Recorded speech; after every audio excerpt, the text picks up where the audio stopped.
हाँ, तो हम आते हैं क्वेश्चन नंबर 8 पे। बहुत ही अच्छा क्वेश्चन है, देखिएगा क्वेश्चन नंबर 8 मैं आपको एक्सप्लेन कर रहा हूँ। पेज नंबर 10.24 पे है, पेज नंबर 10.24 एग्जाम्पल नंबर 8। ठीक है, ध्यान से देखिएगा क्या लिखा हुआ है। Prepare cash book from the following transaction of advance technology Mumbai for April 2021 and post them into the ledger account. Ledger account में पोस्टिंग करने बोला हुआ है, कोई बड़ी चीज़ नहीं है, पोस्टिंग कर लेंगे। पहले लेजर सीखते हैं। 2021 अप्रैल है तो ये मैंने लिख दिया 2021 अप्रैल। ठीक, कौन सी तारीख है? 1 तारीख है। कैश इन हैंड लिखा हुआ मतलब to balance BD, opening balance है, टू बैलेंस ब्रॉड डाउन। ठीक है, कितने रुपए का कैश है? 14,000 का कैश है, तो ये 14,000 ये मैंने कैश लिखा।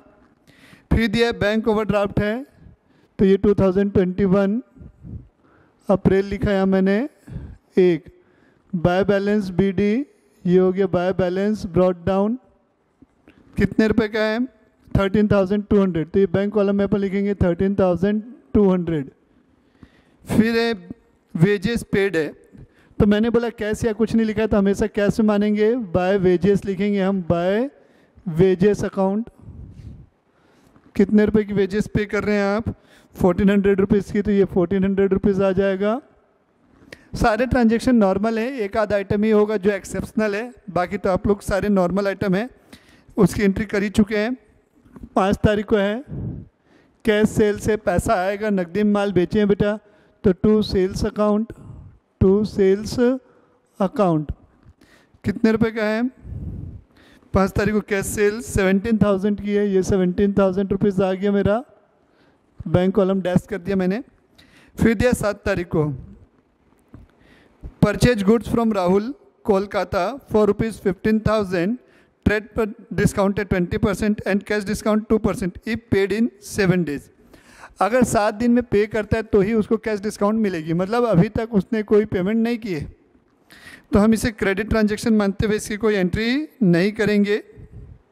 अब दिया अप्रैल 9 परचेज फर्नीचर फॉर कैश, तो फर्नीचर परचेज किया है तो बाय फर्नीचर अकाउंट होगा, परचेज मत लिखना, फर्नीचर लिखना है, एसेट है बेटा। ठीक जी सर, ओके, तो यहाँ लिखेंगे हम bye furniture account, bye furniture account. कितने रुपए का खरीदा है अपन ने? 9 तारीख को फर्नीचर खरीदा है अपन ने 10,000 रुपीज़ का, तो ये कैश कॉलम में मैंने लिख लिया 10,000 रुपीज़।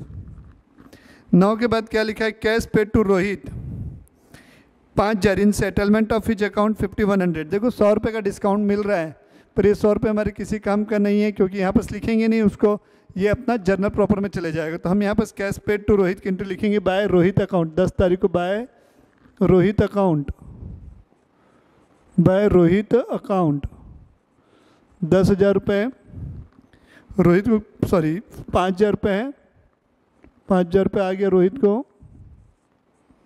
ठीक है, 10 के बाद क्या लिखा है? Issued cheque to Rahul in settlement. ठीक है, राहुल को हमने सेटलमेंट में कितने रुपए का चेक इशू किया है भाई? राहुल कहाँ गए आप? Cash paid purchase goods from Rahul. देखो राहुल से 7 तारीख को हमने माल उधारी खरीदा था, कितने रुपए का खरीदा था? देखो 15,000 रुपये का माल खरीदा था जी सर। 20% ट्रेड डिस्काउंट हो गया तो 3,000 ट्रेड डिस्काउंट होता है, बचता है 12,000 रुपये। मतलब अब इसको कितना परसेंट कैश डिस्काउंट देना पड़ेगा? 2%, क्योंकि 7 तारीख को माल बेचा था और 10 तारीख को हमने पेमेंट कर दी है, तो 2% का और देंगे तो 2/100 240 रुपये का और डिस्काउंट इसको मिल जाएगा। 067 11,760 रुपये इसको हम चेक से पेमेंट कर रहे हैं। तो 10 तारीख को यहाँ लिखेंगे बाय राहुल अकाउंट। क्या अकाउंट? राहुल अकाउंट। पेमेंट कर दिए भाई साहब को हम by Rahul account. Bank column में कितना? 10,760 रुपीज़, 10,760 रुपये की हमने क्या कर दिए? उसको पेमेंट कर दिए चेक के थ्रू, मतलब हमारे बैंक का बैलेंस कम हो गया है। अब क्या लिखा हुआ है? Cheque issue to Rahul was dishonoured. Dishonoured मतलब बाउंस हो गया, साला डिफॉल्टर आदमी तो नहीं है कहीं, चेक करो। इस टाइप के आदमी रहते हैं, बट डाउट होता है, चेक कर लिया करो वो आदमी है कि नहीं सही। चेक से पेमेंट लेने से पहले भैया मेरे को कैश दे दो या जीपे कर दे तुरंत। आजकल जीपे चला हुआ है, गूगल पे, ये चेक वेक की पेमेंट जल्दी से आजकल लफड़ा हो जाता है। क्लियर हुआ नहीं हुआ? देखो ना, बाउंस हो गया 13 तारीख को चेक बेटा, इसका टेंशन हो गई। चेक बाउंस हो गया तब उसकी रिवर्स एंट्री की जाएगी। क्या एंट्री की जाएगी? रिवर्स। मतलब देखो, हमको पेमेंट मिला था राहुल को, सॉरी हमने क्या किया था, राहुल को पेमेंट कर दी थी, ठीक है। तो राहुल को पेमेंट की थी तो Rahul account debit to bank किया आपने, तो आपका बैंक का बैलेंस कम हो गया 11,760 रुपीज़ से। अब ये चेक बाउंस हो गया है। क्या हो गया? बाउंस हो गया, मतलब रिटर्न बैक आ जाएगा मेरे पास। तो बैंक का बैलेंस को हमको वापस से क्या करना होगा? बढ़ाना होगा। तो bank account debit to Rahul, Rahul पहले ख़त्म कर दिए थे हम क्रेडिटर को, बट वापस से वो लाइबिलिटी क्रिएट हो गई क्योंकि उसको पेमेंट हुई नहीं। तो हम यहाँ कितनी तारीख को? 10 तारीख की थी। अब बात, अब कौन सी तारीख को बाउंस हुआ है? 13 तारीख को बाउंस हुआ है। तो ये 13 तारीख यहाँ लिखेंगे to Rahul account, to Rahul account. Bank का बैलेंस बढ़ जाएगा कितने रुपए से? 11,760 से, तो 11,760 रुपीज़ से। 13 तारीख के बाद क्या लिखा हुआ है? कैश सेल्स है 13 को, तो यहाँ पर 13 तारीख को अपन लिखेंगे to sales account, to sales account. कितने रुपए की है कैश सेल्स? 4,500 रुपये की है क्या? हाँ 4,500, 4,500 रुपीज़ जिसको इंग्लिश में बोलते हैं, ठीक है। हिंदी इंग्लिश दोनों को कंबाइंड बता रहा हूँ मैं। 16 bank charge interest on overdraft. देखो ये आपने यहाँ पर ओवरड्राफ्ट था, ये रहा ओवरड्राफ्ट, मतलब जस्ट काइंड ऑफ लोन समझ लीजिए। आपने बैंक से एक्स्ट्रा पैसे विड्रॉ किए हुए हैं तो उसके ऊपर बैंक आपसे ब्याज ले रही है। कितनी तारीख को ले रही है? 16 तारीख को, 16 अप्रैल को। तो यहाँ 16 अप्रैल को मैं लिख रहा हूँ bye interest, bye interest account. कितना? 16 तारीख को इंटरेस्ट कितने का है? 500 रुपीज़ का है। तो बैंक का बैलेंस 500 रुपये से कम हो जाएगा। 16 के बाद क्या लिखा हुआ है? डिपॉजिट इन बैंक 18 तारीख को, तो कॉन्ट्रा एंट्री हो जाएगी 18 तारीख की। डिपॉजिट इनटू बैंक है तो कॉन्ट्रा एंट्री करेंगे इसकी हम। तो कॉन्ट्रा एंट्री क्या होगी? डिपॉजिट इनटू बैंक 18 तारीख को। तो यहाँ 18 तारीख लिखूँगा मैं to bank account, sorry to cash account लिखेंगे यहाँ पर। बैंक का बैलेंस बढ़ेगा ना, टू कैश अकाउंट। बैंक का बैलेंस कितने रुपए से बढ़ जाएगा हमारा? कॉन्ट्रा एंट्री के लिए सी साइन बैंक कॉलम में लिखेंगे। कितने रुपए से कर रहे हैं? 7,000 रुपीज़ से। तो ये 7,000 आ गया। फिर यहाँ 18 तारीख आ जाएगी, तो यहाँ लिखेंगे by bank account, by bank account. Contra entry है सी, और कैश कॉलम में कितना? 7,000 रुपीज़। ये आ गया 7,000 रुपीज़। फिर क्या दिया हुआ है? बैंक में डिपॉजिट हो गया। अब लिखा paid telephone bill by cheque. 20 तारीख को टेलीफोन का बिल है बेटा, उसको हम पेमेंट कर रहे हैं चेक के थ्रू। तो हमारा क्या होगा? बैंक का बैलेंस कम होगा। तो हम यहाँ लिखेंगे बाय टेलीफोन एक्सपेंस करके 20 अप्रैल को, bye telephone expense, bye telephone expense करके टेलीफोन एक्सपेंस अकाउंट। कितने रुपए से? टेलीफोन एक्सपेंस करके लिखना बेटा। मैं टेलीफोन, ये लो एक्सपेंस भी लिख देता हूँ, टेलीफोन एक्सपेंस अकाउंट। 700 रुपीज़ का बिल है, ठीक है, चेक के थ्रू दिया हूँ, सॉरी 600 है। स्केल बराबर में रखना बेटा। आप लोग जब बनाएंगे ना, स्केल लेके चलना। अब जो भी ट्रांजेक्शन उसके बाजू में स्केल रखना, तो आपको अमाउंट क्लियरली दिख जाएगी किस चीज़ की कौन सी अमाउंट है, नहीं तो अमाउंट में कन्फ्यूज़न होता है। 20 के बाद है 25 तारीख। Sold goods 23,500 to Vikas and receipt cheque in settlement, deposit same day, allowed him discount 500 रुपये। तो डिस्काउंट की एंट्री यहाँ तो होगी नहीं, और आपने चेक सेम डे डिपॉजिट कर दिया है। किसको माल बेचा था उससे कोई मतलब नहीं, कैश में बिका है तो टू सेल्स अकाउंट आ जाएगा ये, और बैंक कॉलम में चला जाएगा। कितने रुपए का है? Sold goods for 23,500 to Vikas 25 तारीख को, and receipt cheque in settlement, allowed him discount 500 रुपये। कितने रुपए का हो गया? 23,000 का, 23,000 का। Bank account debit to sales account. या आपने क्या एंट्री की होगी? देखो इसकी पॉसिबिलिटी क्या हो सकती है, इसने उधारी में बेचा है, सेटलमेंट हुआ है, मतलब उधारी में बेचा है पहले, तो पहले तुमने विकास को माल बेचा, विकास अकाउंट डेबिट टू सेल्स ऐसे एंट्री हुई होगी, फिर आपको बैंक अकाउंट टू विकास। तो यहाँ पर सेल्स अकाउंट ना लिख के आप लोग डायरेक्ट विकास अकाउंट लिखेंगे, टू विकास अकाउंट। रीज़न है इसका, सेटलमेंट वर्ड यूज़ किया, इट मीन्स कि पहले हमने माल बेच दिया है उधारी में, ठीक है सर, आपने विकास को उधारी में माल बेच दिया, तो आपने एंट्री की Vikas account debit to sales account, okay, उसकी तो कोई एंट्री होगी नहीं। अब आपको उससे चेक मिल रहा है, बार्गेनिंग तभी हो रही है ना, तो क्या होगा, bank account debit to Vikas account, तो इसलिए यहाँ विकास लिखेंगे, सेल्स नहीं लिखेंगे। पेड रेंट, रेंट पे की हो तो 27 तारीख बाय रेंट अकाउंट आ जाएगा, बाय रेंट अकाउंट कितना रुपए का है रेंट अकाउंट में, 27 तारीख को देखिए बेटा 800 रुपये दिख रहा है मुझे बाय रेंट अकाउंट, 800 रुपये। 27 के बाद कब है, due cash for personal use है, तो बाय ड्राइंग आ जाएगा, पर्सनल यूज़ के लिए तो by drawing account, by drawing account. 29 तारीख को कितने रुपए की है, 1000 रुपये की है। कहाँ से निकाला, due cash for personal use, कुछ नहीं बोला, मतलब कैसे विड्रॉ हो रहा होगा, 1000 रुपये। फिर पेड सैलरी है, तो 30 तारीख को by salary account, by salary account आ जाएगा यहाँ पास, बाय सैलरी अकाउंट। कितनी तारीख को है, 30 को, कितने रुपए का है, 2000 रुपये का। 30 के बाद है interest collected by bank, bank ने इंटरेस्ट कलेक्ट किया, मतलब आपका बैलेंस बढ़ जाएगा बैंक का 30 तारीख को, टू इंटरेस्ट अकाउंट बोल के, टू इंटरेस्ट अकाउंट बोल के लिखेंगे यहाँ पास कितना रुपए है, 2500, 2500 बैंक कॉलम में लिखेंगे अपन जो 2500। अब आप लोग बैलेंस करेंगे इसका, ठीक है, तो कितना आएगा देखते हैं।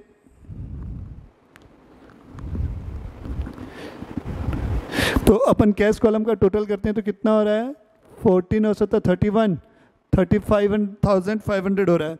तो कैश कॉलम का टोटल है 35,500 रुपीज़ डेबिट साइड का, तो ये मैंने लिख लिया। अब क्रेडिट साइड का देखते हैं कितना हो रहा है, 10, 5, 15, 7, 22, 22 और 1, 23, 2, 25, 800, 25, 800, 26, 800, 27,200, 27,235, 500 माइनस 27,200, ये हो जाएगा कितना, 0, 0, 3, 15 7 गया 8, 18,300, 8,300 आएगा, कुछ कैलकुलेशन मिस्टेक हो गई है। 10, 5, 15, 15, 7, 22, हाँ 22, 22 और 1, 23, 23 और 2, 25,000, 26,000, 27,000, तो हाँ ये कैलकुलेशन मिस्टेक है ना, वही बोल रहा हूँ, 8,300। तो यहाँ पर 30 तारीख को आप बैलेंस करेंगे तो ये आएगा बाय बैलेंस कैरिड डाउन, या 8,300 हो गया कैश का, तो इसको टोटल करके कितना लिखोगे, 35,500। वैसे बैंक का बैलेंस करोगे तो आप बैंक का बैलेंस करते हैं तो कितना हो रहा है, 7, 23, 40, 30, 30 और 11, 41, 760, 41 और 2, 43, 760, 500, 43, 760, 250, ठीक है, 44,260 हो गया, और इधर माइनस, तो 18,200 रुपये इसका आ रहा है, 18,200 रुपीज़ इसका बैलेंस है। ठीक, तो इस प्रकार से हमारी कैश बुक हो गई। अब अपन को दिया है more than one bank account है, क्वेश्चन नंबर 7। अगर आपके पास एक से ज़्यादा बैंक अकाउंट है उस केस में क्या करेंगे, तो आते हैं वो लास्ट क्वेश्चन, एग्जाम्पल नंबर 7। तो इससे हमारा पूरा काम कंप्लीट हो जाएगा कैश बुक का, डबल कॉलम कैश बुक का। तो इसमें कुछ नहीं, ऐसे क्वेश्चन एग्जाम बेटा एक भी नहीं पूछते हैं कभी भी, फिर भी आपकी जानकारी के लिए मैं बता दे रहा हूँ, क्वेश्चन है इसलिए, बट एग्ज़ाम में एक भी क्वेश्चन आपको इस टाइप का नहीं पूछे जाएगा। ठीक, फिर भी आपकी सहूलियत के लिए मैं प्रिकॉशनरी मैनर में आपको बता रहा हूँ।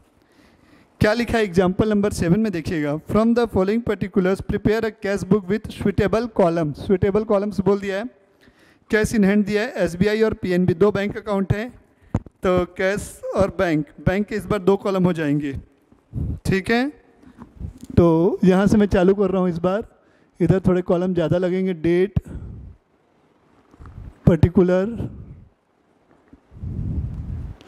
लेजर फोलियो, ठीक है, कैश और बैंक।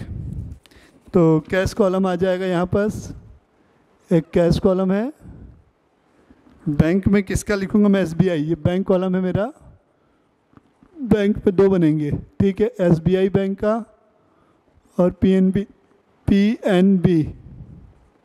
पंजाब नेशनल बैंक, ठीक सेम इधर क्रेडिट साइड डेट, अच्छी वाली बेटा चौड़ी वाली कॉपी अकाउंट कॉपी खरीद लेंगे आप लोग, उसी में बनाएंगे, छोटी कॉपी में नहीं बनेगा, या बीच पेज में बनाएंगे।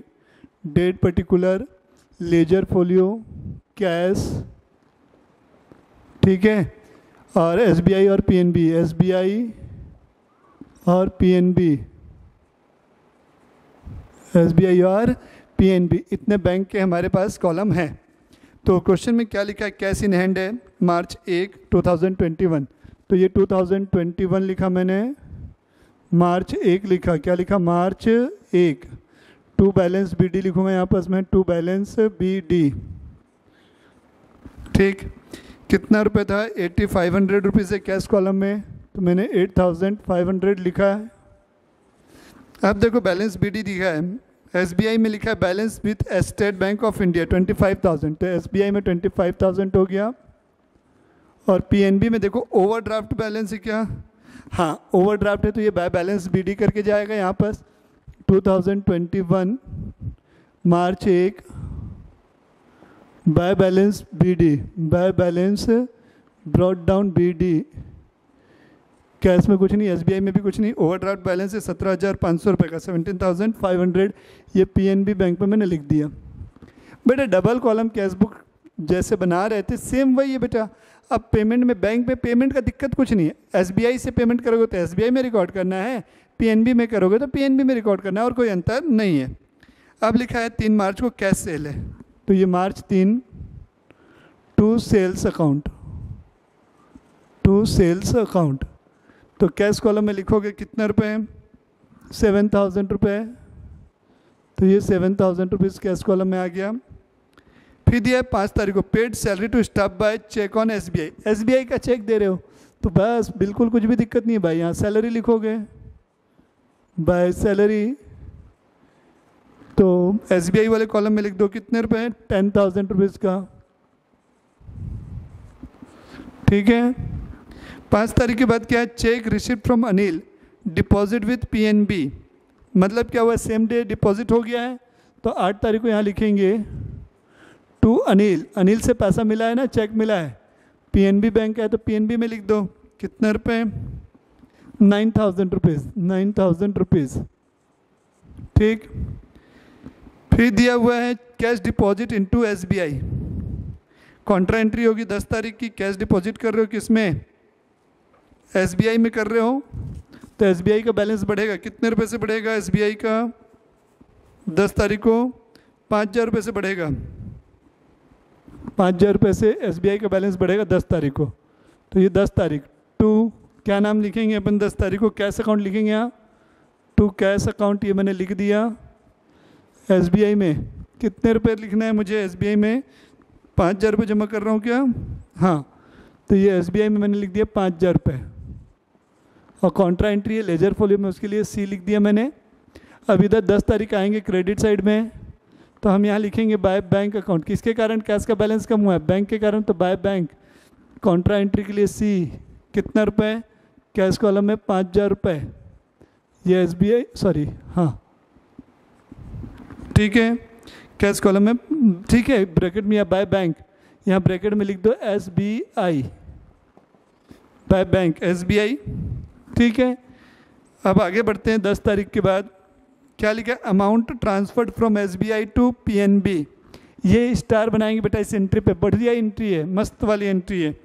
आप क्या कर रहे हो 12 तारीख को, amount transferred from SBI to PNB, SBI bank से पैसा कहाँ जा रहा है, पीएनबी में जा रहा है, तो 12 तारीख को यहाँ पर क्या लिखूँगा, टू एसबीआई लिखूँगा और पीएनबी में भेज दूंगा। पीएनबी कहाँ है हमारा, ये रहा, कितना रुपए भेजना है 12 तारीख को, 3,000 रुपये भेजना है, ठीक है। तो ये हमारी क्या हो जाएगी, कॉन्ट्रा एंट्री होगी, एक बैंक से निकल के दूसरे बैंक में जाएगा, और यहाँ 12 तारीख को हम क्या लिखेंगे, बाय क्या लिखेंगे, पीएनबी लिखेंगे, किस बैंक के कारण हो रहा है, पीएनबी बैंक के कारण हो रहा है, कॉन्ट्रा एंट्री, ठीक है, कैश में नहीं आएगी, एसबीआई में आएगी, कितने रुपए की, 3,000 रुपये की, एसबीआई का बैलेंस कम हुआ है ना, पीएनबी बैंक में गया एसबीआई से, तो एसबीआई बैंक का बैलेंस कम होगा, तो एसबीआई बैंक में लिखा मैं 3,000 रुपये क्रेडिट साइड में, कौन से बैंक का बैलेंस बढ़ा, पीएनबी का बढ़ा, तो पीएनबी में 3,000 रुपये प्लस में लिखा, तो अपोजिट वाली चीज़ें रखो, जिसका बैलेंस बढ़ा पीएनबी का बढ़ा, किसके कारण बढ़ा, एसबीआई, तो एसबीआई यहाँ,